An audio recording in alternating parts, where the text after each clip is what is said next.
गुरुर् ब्रह्मा गुरुर् विष्णू गुरुर् साक्षात परब्रह्म तस्मै श्री गुरुवे नमः। आजचा जो कार्यक्रम आहे हा कार्यक्रम म्हणजे निरोप समारंभ न म्हणता, आता निरोप आपण कोणाला देत असतो? जो परका व्यक्ती असतो किंवा परका एखादा विद्यार्थी असेल त्याला पण निरोप देत असतो, पण याला निरोप न म्हणता काहीतरी करिअरच्या पलीकडे आपल्याला जाण्यासाठी आज आपण या ठिकाणी जमलेलो आहे। आणि त्यानंतर आजचा जो कार्यक्रम आहे या कार्यक्रमातून इयत्ता 10वीच्या विद्यार्थ्यांना आपण एक असा काहीतरी चांगला संदेश देणार आहोत। आणि हा संदेश म्हणजे जसं आपण गणितामध्ये वेगवेगळे आपण सूत्र शिकलेलो आहेत बघा। आता सूत्र असतं गणितामध्ये वेगवेगळ्या प्रकारचे, जसं आता परिमिती असेल, त्रिकोण असेल किंवा क्षेत्रफळ असेल किंवा गुणाकार असेल, आपण वेगवेगळे सूत्र आपण शिकत गेलो। पण मात्र एक लक्षात ठेवायचं, या सूत्रांच्या पलीकडे सुद्धा आपल्या जीवनामध्ये काहीतरी सूत्र असतात। जसं आता पहिलं सूत्र असेल संस्कार।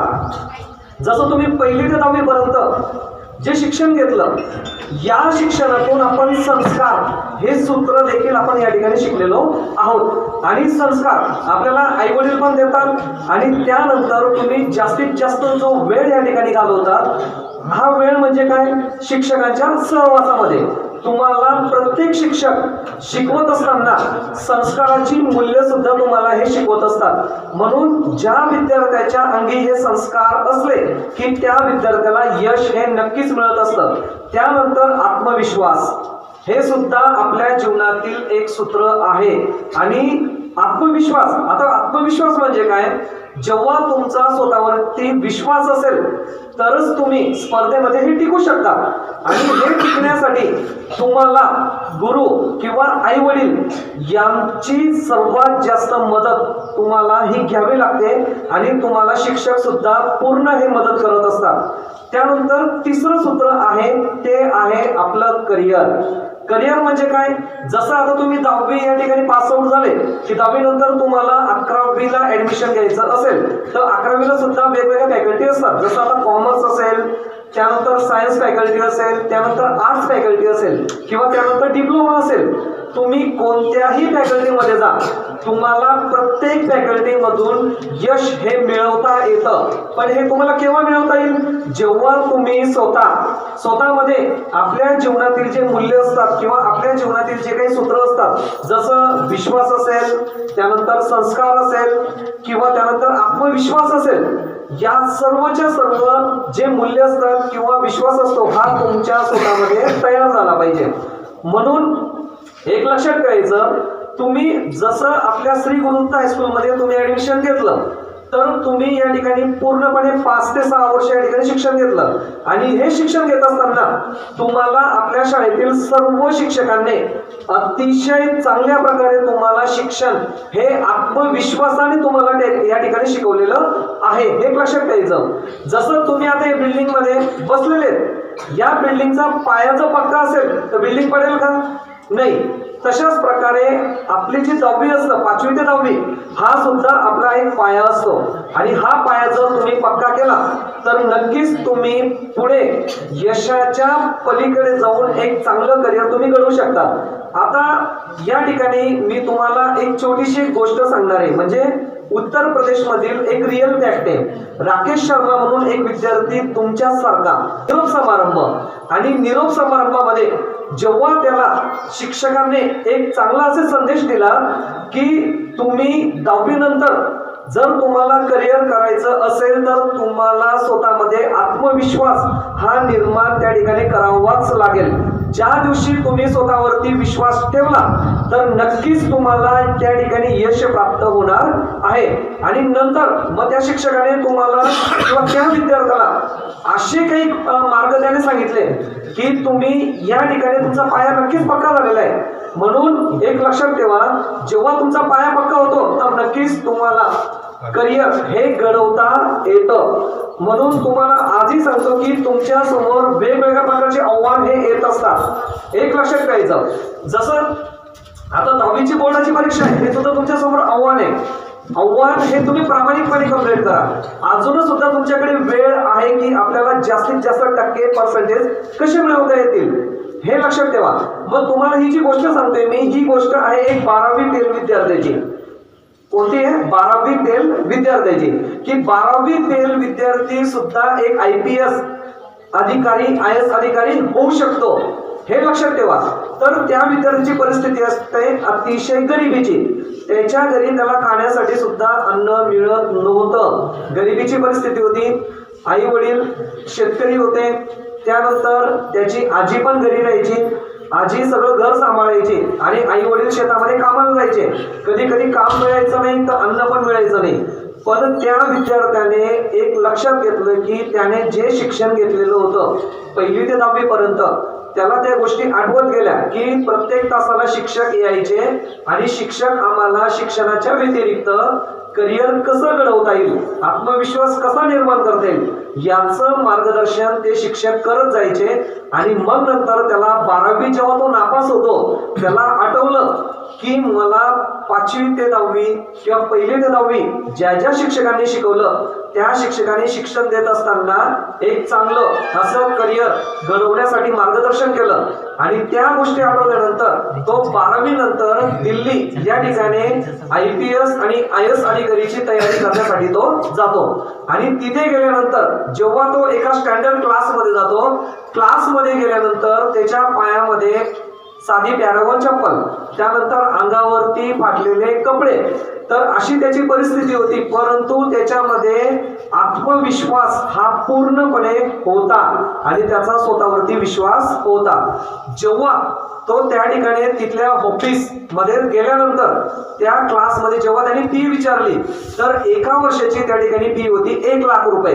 आणि 1 लाख फी ऐकल्यानंतर त्या विद्यार्थ्याला असं वाटलं की त्याच्याकडे फक्त 10 रुपये होते खिशामध्ये, ते पण फक्त चहा पिण्यासाठी, त्याच्याकडे फी भरण्यासाठी पैसे नव्हते। परंतु त्याने असं सांगितलं की मला या ऑफिसमध्ये काहीतरी ऑफिस बॉय म्हणून मला काम द्या, मी या ठिकाणी पूर्ण काम पण करेल आणि वाटलंच तर मला या क्लासमध्ये बसून माझं जे ध्येय आहे हे मी साध्य करेल आणि समोरचे शिक्षक जे काही शिकवतायत हे मी पूर्णपणे शिकेल, असं त्याने ठरवलं। आणि त्यानंतर त्या ऑफिसमधील जो पूर्णपणे जो चेअरमन होता तर त्या चेअरमनने असं ठरवलं की ठीक आहे 1 लाख देऊ शकत नाही, परंतु याला आपण ऑफिस बॉय म्हणून किंवा एक कामगार म्हणून आपण या क्लासमध्ये आपण त्याला ठेवू शकतो। त्या ठिकाणी तो कामाला लागतो। कामाला लागल्यानंतर तो क्लासच्या दरवाजामध्ये उभा राहायचा आणि सगळ्या श्रीमंतांचे मुलं त्या ठिकाणी क्लासमध्ये 1 लाख रुपये फी भरून ते शिक्षण घ्यायचे आणि तो बाहेरच उभा राहिला। आणि उभा राहिल्यानंतर तो सर्व त्या ठिकाणी ऑब्झर्वेशन करायचा आणि जे काही शिकवलं जायचं त्या सर्वच्या सर्व नोट्स तो कुठे लिहायचा माहिती का? तो कुठे लिहायचा? बाहेर जेव्हा तो धुणी करायचा, आपण शेकोटी वगैरे करतो ना, तिथं कोळसा असतो बघा, काय असतो? कोळसा असतो। तर ते 4-5 कोळशाचे खांड किंवा लहान लहान पार्टिकल्स तो खिशामध्ये ठेवायचा आणि पेपर जे पडलेले राहायचे त्या पेपरचा उपयोग तो पूर्णपणे टेबल पुसण्यासाठी करायचा आणि त्या टेबलवरती समोर जे काही शिकवलं जायचं त्याचे नोट्स, त्याचे सूत्र तो त्या पूर्णपणे पेपरवरती लिहायचा। आणि क्लासमधले विद्यार्थ्यांचं लक्ष 50% शिकवण्याकडे आणि 50% त्या विद्यार्थ्याकडे। आणि विद्यार्थ्याकडे असताना त्याला हसायचे, इव्हन म्हणजे हसायचे, पण समोर जो काही शिक्षक होता तो हसायचा नाही। कारण की एक लक्षात ठेवायचं, जसं आपल्या गुरुदत्त हायस्कूलमध्ये सर्वच्या सर्व शिक्षक आहे, या ठिकाणी कुठल्याही प्रकारचा भेदभाव केला जात नाही। तो श्रीमंत असेल किंवा गरीब असेल, प्रत्येकाला प्रामाणिकपणे या ठिकाणी शिकवलं जातं, हे लक्षात ठेवा। म्हणून आजचा जो निरोप समारंभ आहे हा परका व्यक्तींसाठी नसतो। तुम्ही आजही आपल्या शाळेतील घटक आहे आणि पुढे तुम्ही किती करिअर बनवलं तर 100% तुम्ही आपल्या शाळेतील घटक असणार। तर तो कोळशावरने त्या पेपरवरती नोट्स लिहायचा आणि त्यानंतर जेव्हा त्याने 1ली टर्म दिली UPSCची, तो नापास झाला। काय झाला? तो नापास झाला। कारण की का? मग त्याने काय केलं, दुसऱ्या वर्षी त्याने एका लायब्ररीमध्ये जॉब केला, क्लास सोडला त्याने, पण क्लासमध्ये तो कामाला यायचा। पण त्या ठिकाणी लायब्ररीमध्ये तो रात्री अभ्यास करायचा. अभ्यास करत असताना अशा आपल्या जीवनामध्ये बरेचसे घडामोडी येतात. तुम्हाला पुढे 10वी नंतर तुम्ही डिप्लोमाला जा, सायन्सला जा, कुठल्याही फॅकल्टीला जा, तुम्हाला असणारे लोक पण सापडतील, तुम्हाला चांगलं करिअर करणारे लोक पण सापडतील. पण एक लक्षात ठेवा, आपल्या जीवनामध्ये एक विश्वास असला पाहिजे स्वतःवरती, आणि तो विश्वास फक्त तुम्हाला शिक्षकच निर्माण करू शकतो, हे लक्षात ठेवा. त्यानंतर त्या विद्यार्थ्याने काय केलं, जेव्हा तो लायब्ररीमध्ये पुस्तक वाचायचा, मग एक त्याच्या सोबत एक किस्सा असा घडला की तो इंजिनिअरिंगचं एरोनॉटिकल सब्जेक्टचं पुस्तक वाचत होता. ते पुस्तक वाचत असताना त्याच्या बाजूला एक श्रीमंताची मुलगी आली आणि त्या मुलीने ते पुस्तक बघितलं. पुस्तक तो विद्यार्थी वाचत होता. वाचल्यानंतर त्या मुलीला थोडं हसू आलं, कारण की याच्या अंगावरती कपडे फाटलेले, पॅरागॉन चप्पल, आणि तिला असं वाटलं की हा इंजिनिअरिंगला आहे. मग त्यानंतर त्याच क्लासमध्ये ती मुलगी असते. जेव्हा तो विद्यार्थी बाहेर उभा असतो, तर जेव्हा समोरचा शिक्षक त्याला प्रश्न विचारतो किंवा एक टॉपिक असा चालू असतो की सॅटेलाइट हा वरती कसा सोडला जातो, मग सॅटेलाइटचं ते लेक्चर चालू होतं की सॅटेलाइट मध्ये कोणकोणतं मटेरियल्स वापरलं जातं. मग सायन्सचं लेक्चर चालू असताना त्या शिक्षकाने एक क्वेश्चन विचारला आणि त्या प्रश्नाचं उत्तर कोणालाही येत नव्हतं, परंतु बाहेर जो विद्यार्थी उभा होता त्याला त्या प्रश्नाचं उत्तर येत होतं, पण तो घाबरत होता. पण त्या मुलीचं लक्ष जेव्हा त्या मुलाकडे गेलं आणि त्या मुलीने वरती हात केला आणि उभी राहिली, सर म्हणे या प्रश्नाचं उत्तर फक्त समोरचा तो बाहेर असलेला तो विद्यार्थी देऊ शकतो. आणि जेव्हा शिक्षकाने त्या विद्यार्थ्याला आत बोलवल्यानंतर त्याला सगळे हसायला लागले.